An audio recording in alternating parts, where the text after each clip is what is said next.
This Friday, Jamie Lee Curtis and Lindsay Lohan are back to switch things up in Disney's Freakier Friday. Totally. Yes. It's an absolute riot. Woo! And the only movie that can be described as So much weirder than the last time. What last time? it's the frequel You ready? we've been waiting for. That absolutely slays. What deeply out of touch old person came up with that? You did. Wow. Don't miss the comedy event of the summer for all ages. Disney's Freakier Friday in theaters this Friday. Get tickets now. Rated PG. Parental guidance suggested. For the McLaren Formula One team, speed is everything. When every second counts, there's no time to dig through data. Dropbox Dash finds what you need fast across all your work apps, so you can focus on what matters. Less busy work, more breakthroughs. High-performing teams rely on high-performing tools like Dropbox Dash. Learn more at dropbox.com/McLarenF1. Your burger is served, and this is our finest Pepsi Zero Sugar. Its sweet profile perfectly balances the savory notes of your burger. That is one perfect combination. Burgers deserve Pepsi. Pie in the Sky Media. This series contains adult language and descriptions of graphic violence throughout. Listener discretion is advised.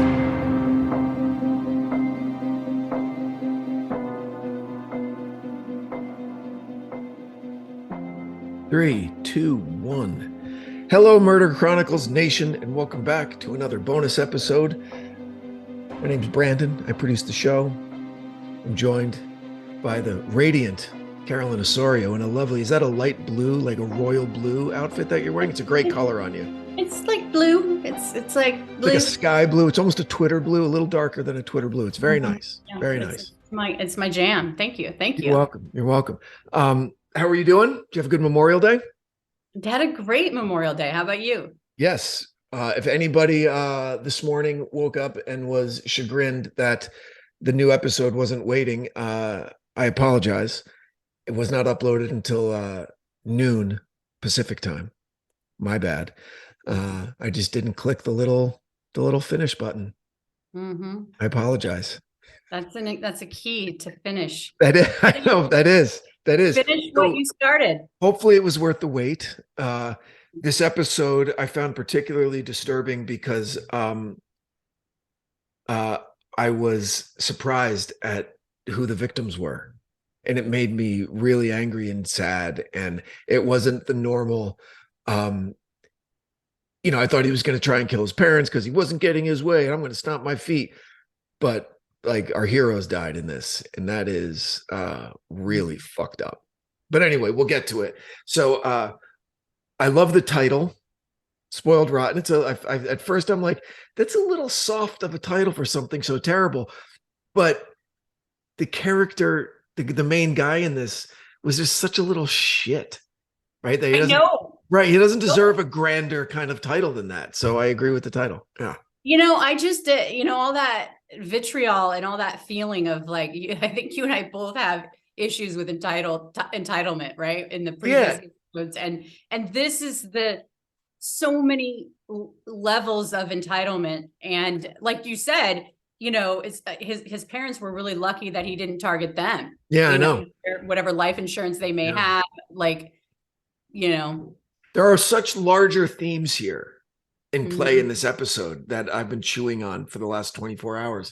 And I don't know, maybe I'm overthinking it, but there's the immigrant story, the hardworking immigrant story that just gets completely diluted and molested and ruined in one generation. Yeah. In one fucking generation, it goes from these hardworking immigrants who come from nothing and build massively successful businesses, and their offspring are just like, give me.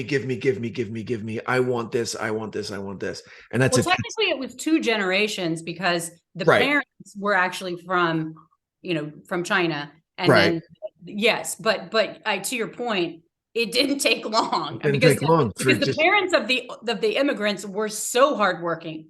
Right. You could see that in the sister, Ruby Chow, who's an amazing woman in Seattle history. So I really wanted to set that up with like where this family kind of comes from and opportunity and like, working, so hard for that dream, and then saving this kid's life. Right. Sure, of course. Of course. You know? And so then it leads to the next major, like nature versus nurture. Like, did he have bad parents? Did they give him too much slack?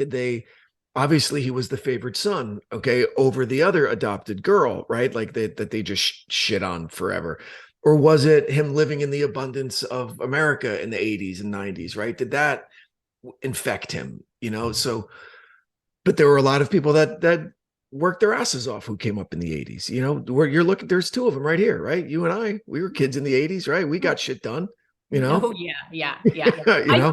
I think that there was like, you could go back into high school and think about, and this guy's like way older than we are, but like you go back and you can see that kind of personality of like the kid who's got rich parents and he drives a really nice, he's probably driving a Toyota MR2 back in the day, right? Fiero. Oh, yeah, totally. IROC. Oh yeah, the IROC-Z. No, he was probably driving like a little BMW, like the ones that first came out, like the first gen one. A 3 Series, yeah. A 350, 325i. Every rich douchebag I knew drove a 325i. Of course. That's what he was driving. And he was like totally thought he was awesome, right? Yep. And so I think that.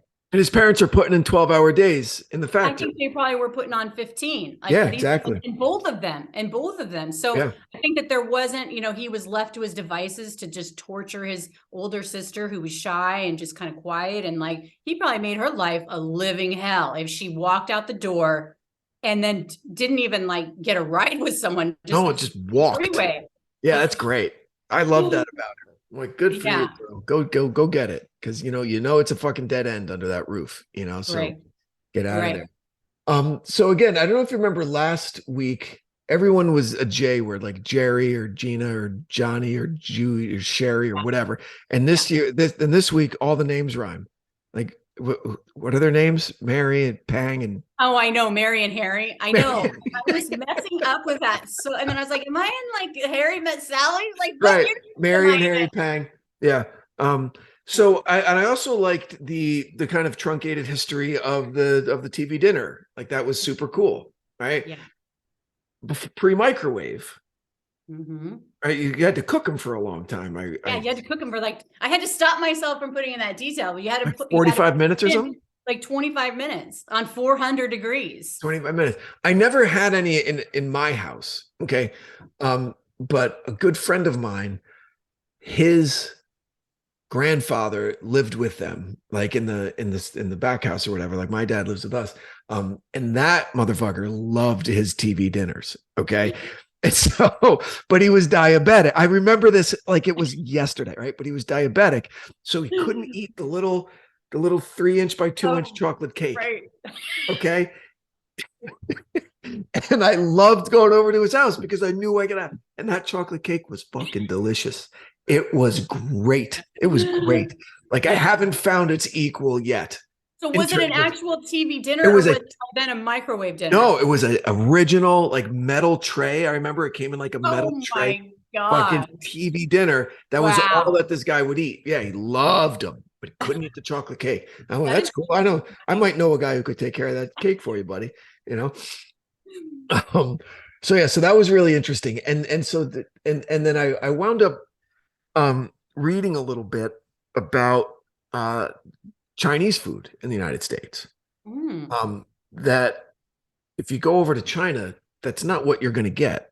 And maybe I sound like the dumb American, which I would be. But what I found interesting that it was what we know as Chinese food. Like I go down to the corner, right, to Golden Chopsticks or whatever. It's based on our taste. No, the workers building the fucking railroads. Okay, what these workers were given for food were like the scraps of what like the white dudes were eating. Like they got what was left, and so they got super creative with how they would prepare it so it would taste good. And so they did. It was very sauce heavy, a lot of spices to kind of mask the bad meat that they were getting. And that's what we know as Chinese food. No, and that's one of the things that I love about history and cuisine is learning the backstory of the foods that we eat. And I think that giving in this episode, without context, having this frozen food empire that they kind of grew, and their take on it was genius. Like to think, yeah, here we've got Swanson's, but we've got something different. And here we have this commercial kitchen, and we can start off small, and they're doing all this stuff themselves. And then as technology and they can afford it, then they have this big warehouse that has all of the, the heavy duty equipment. And they really built this into a huge business. Yeah. And that's the entrepreneurial spirit, right? It's like, sometimes it's not a brand new invention. Sometimes it's a new take on an existing invention, right? That will appeal to a different audience or a broader audience or whatever. And so, yeah, that's what they got. Now, listen, that's not to say like dumplings and chow mein and noodles and all that and rice. Yeah, of course, those are staples of the Asian diet. But it's like a lot of the sauces that we know. Like, I doubt that they have like General Tso's chicken over there, right? or like Kung Pao, like any of that. Like that's stuff that was invented. What I read, a couple different things that I read, that it's derivative of the railway workers, how they adapted with the ingredients that they were given, which I found really interesting. Yeah, no, absolutely. And I think that's great. And I'm glad that you looked that up. Like, I also tried to find this fucking guy's IMDb page, but he wasn't much of an actor, I guess. I know. And I didn't want to say like how ironic that was the one role that he got, because I didn't want to give away what would ultimately happen. But like, how horribly ironic that the one part that he got was as a first responder in 9/11. I mean, and no, but not 9/11. It wasn't 9/11, because remember, it was 94, right? Oh, and that's what I wanted to bring up. It was the World Trade Center bombing in 93 when they put all those bombs in the basement, but only one of them went off. Right. Right. Yeah. Oh my gosh. Yeah. Because that was a huge thing. Like, if you listen to, I don't know if you listen to Biggie at all. Biggie Smalls, his song Juicy, one of the greatest hip hop songs ever written. He says, "Time to get paid, blow up like the World Trade." Okay. And that was from the terrorist attack in 93. Yeah. Unsuccessful. Successful in that one of the bombs detonated and people died, and it was awful. Don't mean to diminish it at all, but they came back 8 years later and finished the fucking job. So you weren't around there back east when this happened. You were already in LA, right? I was already in LA. Yeah, I was already in LA. But the interesting thing about the 93 version to the 01 version, a lot of the people that survived, that got out of the towers, were people that were working there in 93. And so the first call that went out when the first plane hit, like, it was an accident, everything's fine, everyone stay calm. People that were left over from 93 went, fuck that, I'm getting the hell out of here. And so because of that failed attempt in 93 to bring the towers down, the body count was a lot less. I mean, still awful and the darkest day, but that saved a lot of people's lives. That's at least what people told me that were there for both, So that was a really, I mean, if you remember, did you see Fight Club? Yeah. Okay. The bombs that they attached to those buildings in Fight Club were apparently similar to what was attempted on the World Trade Center in 93. And Fight Club came out in like 98, 99. Yeah. So pre 9/11. Inspiration from Probably. But listen, it's not like it was a new concept. Like demolition experts, you strap bombs to the massive concrete foundation pillars that go into the bedrock, and the building will come down if you get enough of them. So, so let's talk about this fucking guy. So he was married 4 times. Yes, 4 times. So what's the common thread through those first 3 failed marriages? Was that fucking guy. Okay, so well, I mean, I think that his, he probably had this really great charm, and then it turned, because none of them lasted for very long, like 7 months, I think. And I think that he he sounds like he was just this super terrifying guy that kept getting away with all of this because of his pedigree and because, who his parents were. And just like, hey, I'm a rich kid and I'm going to get out of this. And then the people that I can't get out of, I'm going to go scare them, terrify them to the point where they're not going to press charges. And it worked. So he had that like shitty confidence of a rich kid that's never been held accountable for any of his mistakes. I mean, that's what it appears to me. That's what it seems like. We've known people like this, not ones that go and then torch, their parents' warehouse and as a result, 4 firefighters lost their lives. But I think that I can see this guy so clearly, We'll be back after a quick break. The #1 selling product of its kind with over 20 years of research and innovation. Botox Cosmetic, onabotulinum toxin A, is a prescription medicine used to temporarily make moderate to severe frown lines, crow's feet, and forehead lines look better in adults. Effects of Botox Cosmetic may spread hours to weeks after injection, causing serious symptoms. Alert your doctor right away as difficulty swallowing, speaking, breathing, eye problems, or muscle weakness may be a sign of a life-threatening condition. Patients with these conditions before injection are at highest risk. Don't receive Botox Cosmetic if you have a skin infection. Side effects may include allergic reactions, injection site pain, headache, eyebrow and eyelid drooping, and eyelid swelling. Allergic reactions can include rash, welts, asthma symptoms, and dizziness. Tell your doctor about medical history, muscle or nerve conditions including ALS or Lou Gehrig's disease, myasthenia gravis, or Lambert-Eaton syndrome, and medications, including botulinum toxins, as these may increase the risk of serious side effects. For full safety information, visit BotoxCosmetic.com or call 877-351-0300. See for yourself at BotoxCosmetic.com. I love ravioli. Ho tanta fame. Since when do you speak Italian? Since we partnered with SAP Concur, their integrated travel and expense platform and breakthrough solutions with AI gave me time back to dive into our financial future. We expand into Europe in 2027, so I'm getting ready. Well, you can predict the future? I can predict you'll like that message. What message? Oh, hey, we all got bonuses. You can save for college now. I don't have kids. You don't say. SAP Concur helps your business move forward faster. Learn more at concur.com. Yeah. Oh, yeah. No, I was recently I was back east for a funeral, and we all went out afterwards, and I was talking with a lot of my old crew. And then there were some younger people there also that started asking me about my podcast, The Devil Within. And they're like, man, I can't believe that a kid in our town did that. And I went, yeah, luckily it was like a one-off. And then another one of my friends goes, oh, except for that time that other girl got murdered. Then someone else said, oh, or except for that time that kid we went to high school with burned his parents. And I went, holy shit, that's right. There was so much other stuff. But to this point about a rich kid that never really had to face anything, I'll just say his name because he's in jail forever. And they did an MSNBC did a show on him. This kid's name was Colin Abbott. And he had wealthy parents. And Colin was, in and out of trouble, maybe otherwise a good kid, and kind of stayed local after high school, and no one really heard much from him. And then we heard, I got a call, say, hey, Branden, here, Colin Abbott's parents died in a car accident outside of Philly on Turnpike Parkway. I always get them confused. Turnpike. And I'm like, oh, wow, that's awful. It's fucking terrible. And then a week goes by, and then the calls start coming in saying, that's not how it went down. He killed them for money, burned them in a pit in his backyard, and then because he lives in North Jersey, and then told the cops that Philly's basically right outside of South Jersey, to throw him off the scent. And it was and he'd gotten away with it.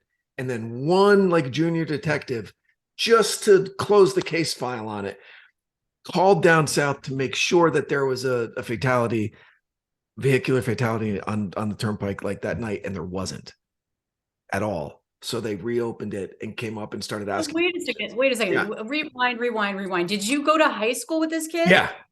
He was my brother's age, my older brother's age, but we were in high school together for a year. Yeah. And did you ever talk to him? Yeah, sure. I'd see him at parties or at football games or whatever, bars, and you never think this or whatever, but so he had that kind of rich kid kind of mentality, and it probably came to a point where his parents were cutting him off and you've got to go make your own way, you've got to go do stuff.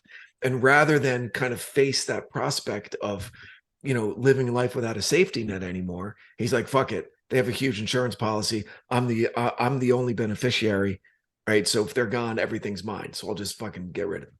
Yeah. That is this story. Like I said, rewinding to the beginning, like these parents are lucky that he didn't murder them. Like I'm surprised that he didn't. I mean, not to be, cavalier about it, but like just the way that his life was going and his expectations. It's like, it's just this type of entitlement is so, and especially with such hardworking parents, it's just so like inexplicable. Yeah. You know? Well, I'll tell you what got me about this was the first time I got super sad when I was like, oh, they didn't know that they had released some space to a small business or something like that. I went, oh my God, those poor fuckers are going to die. The musicians, my parents are out, but the music, who cares? No, that made me sad, but then it wasn't even them. It was the fucking firefighters like that. Oh my gosh. And then the balls on this kid, and the typical rich kid kind of behavior. He flees, he runs, goes to a non-extradition treaty country and just fucking hangs out on the beach, right? And just fuck you, come get me. And it worked. They wouldn't extradite him to Brazil, right? Yeah. Until they were assured that he wouldn't face murder charges. I mean, the death penalty. Yeah. I mean, bunch of bullshit.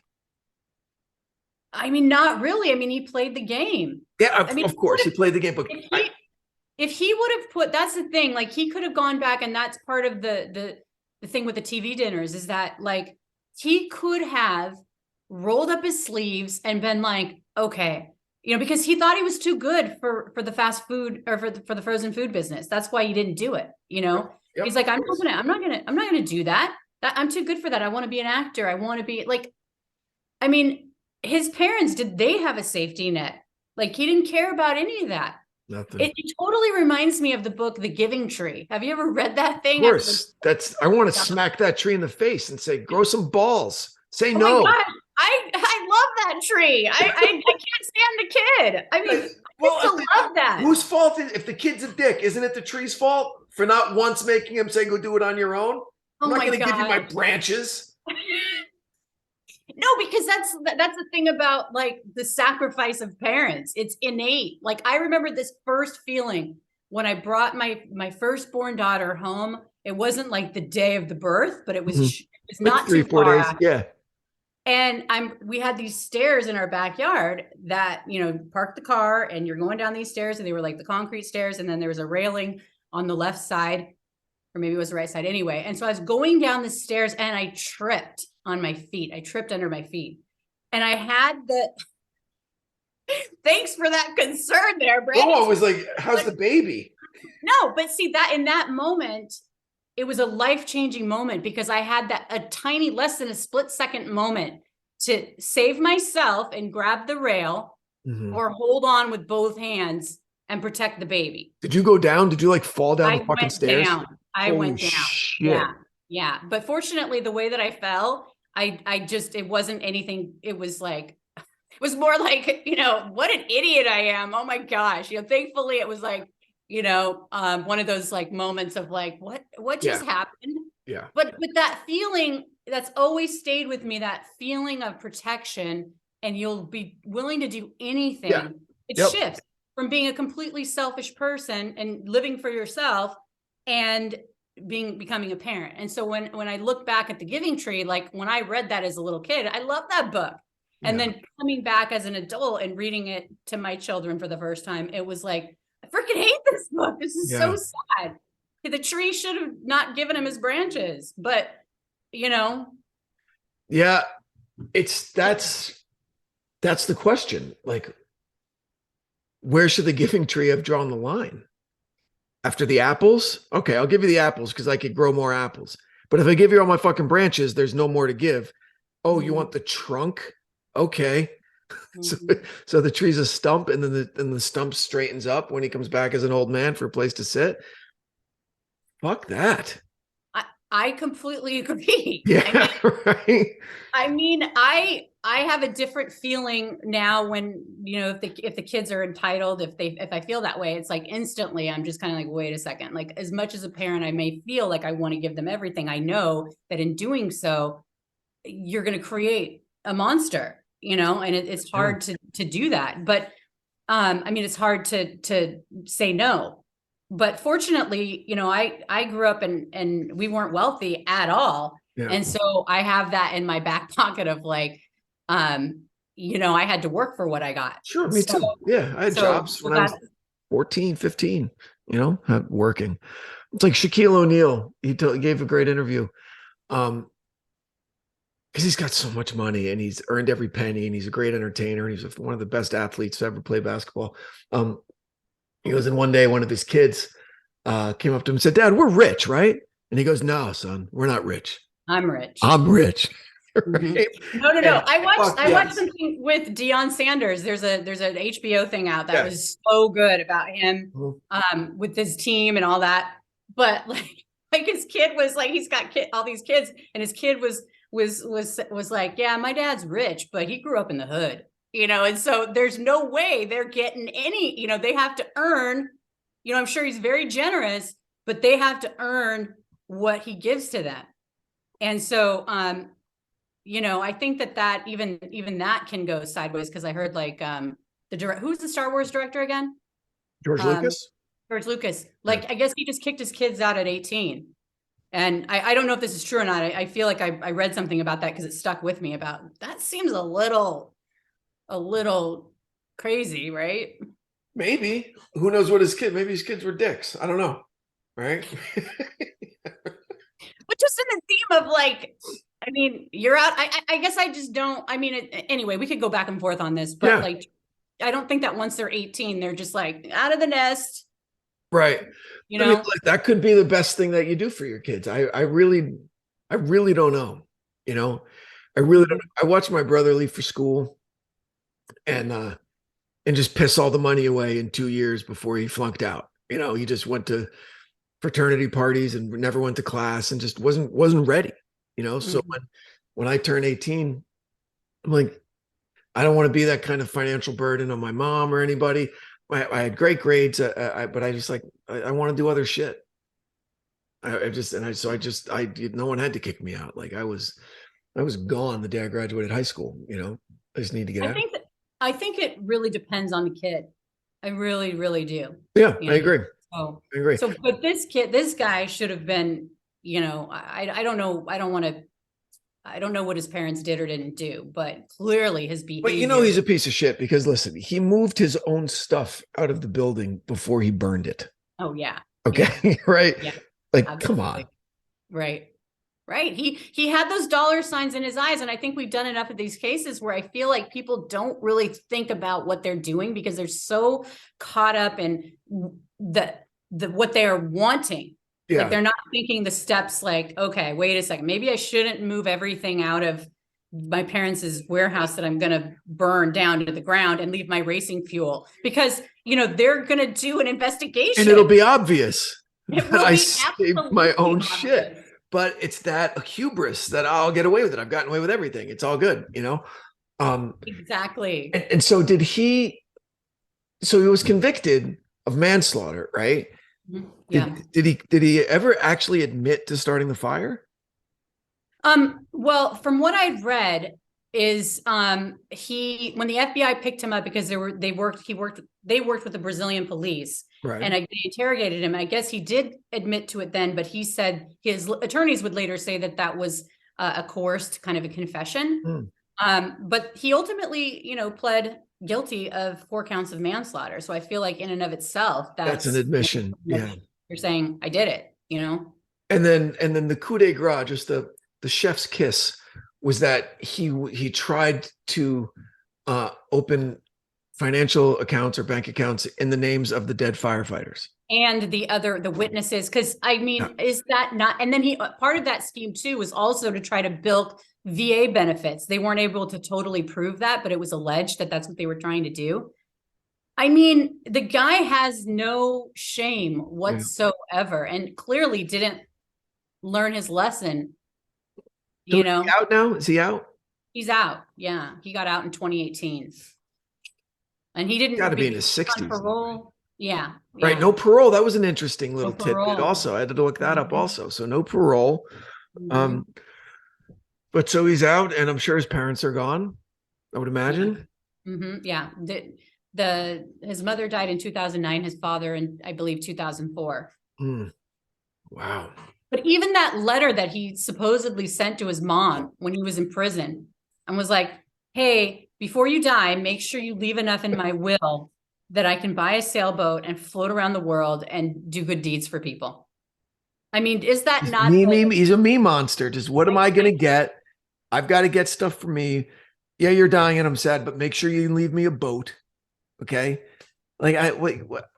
I don't know, man. Just, I don't know.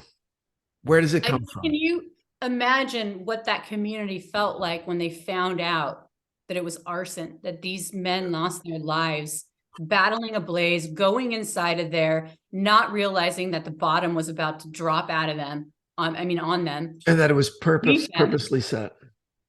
And that the higher ups knew about the arson plot and didn't tell anybody, didn't tell the people running in. Yeah, that was a really, really ballsy defense that they put on. It's not my fault for setting the fire. It's their fault for not doing enough about the threat to set the fire. I mean, that's just. And it got some traction too. That defense got traction in the courts. That blew me away. Oh, wow. Well, so unfortunately, this guy's out there and walking around, and he can go to the fucking movies or have a nice dinner or go to the beach. That just doesn't sit right with me. I mean, it's pretty shocking that I feel like it's really shocking that he got out after not serving. Yeah, that some firefighter hasn't found him and just killed him. Let's not put any vigilante ideas, but yeah, I'm just saying that's a very, very proud group of men and women.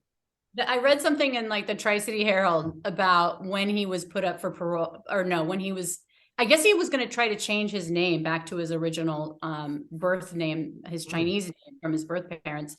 And he decided not to do that. But at his release, at some court hearing, one of the firefighter's sisters was sitting behind him. And by then he had like a long kind of braided ponytail in the back, I think. And she like went out and like pulled it like really hard. Oh, wow. That was her revenge? Well, I mean, what else could she do? Like her husband was like, don't do it. And she was like, I'm going to do it. I mean, what can she do? And the judge was like, I think you've had enough for today. And like, but I mean, can you imagine sitting behind the person is responsible for your brother's death? I mean, no. I mean, I know you've talked many times about how close you are with your brother, and I can't, Yeah. I mean, no, that's what I would. Whoo. That'd be tough. Jesus Christ. I mean, what would you do? Would you pull his ponytail? No, I wouldn't go. I probably wouldn't be there because, I'd probably end up in jail also, it'd be what, I'd end up on the news, like, grieving brother attacks, whatever, like it would be that. Fortunately, it would be stupid and I'd put my family at risk, so I probably wouldn't go. Yeah. Well, that would be the right decision then, because you wouldn't want to do that. No, of course not. Of course not. And I know that about myself, but wow. All right. Well, nice, surprising, shocking episode this week with some larger immigrant themes and, nature versus nurture themes. It was a nice kind of departure from what you normally offer up. So thank you. Well done. Thank you. What do we got coming up next? I don't know if you remember the TikTok video that came out. I think it was like in 2020, where these kids were like in West Seattle, which is Alki Beach, which is a really popular beach in Seattle. And they started making a TikTok video, and they were just kind of joking around that the suitcase washed up on the beach, and they were like laughing, thinking it was a dead body inside, and they lifted it up, and sure enough, it was. Oh shit. No, I didn't see that. Like what? So it's that case. It's recently been adjudicated. So oh, great. Stay tuned. Nice. All right. Well, looking forward to it. So, as always, thank you everybody for taking some time out to spend it with us. Please consider patronizing the wonderful companies that support us. And if you have a minute, go over to Apple Podcasts and give us a rate and a review. It helps more than you know. Carolyn, again, well done. Anything you'd like to add? Until next time, Murder Chronicles Nation. Thanks for listening. Stay safe out there, everybody. The Murder Chronicles is a Pie in the Sky production recorded live in the beautiful Pacific Northwest. We are produced by Brandon Morgan and myself, music by Soundstripe. For Pie in the Sky Media, I'm Carolyn Osorio, your writer and host. Thanks for listening.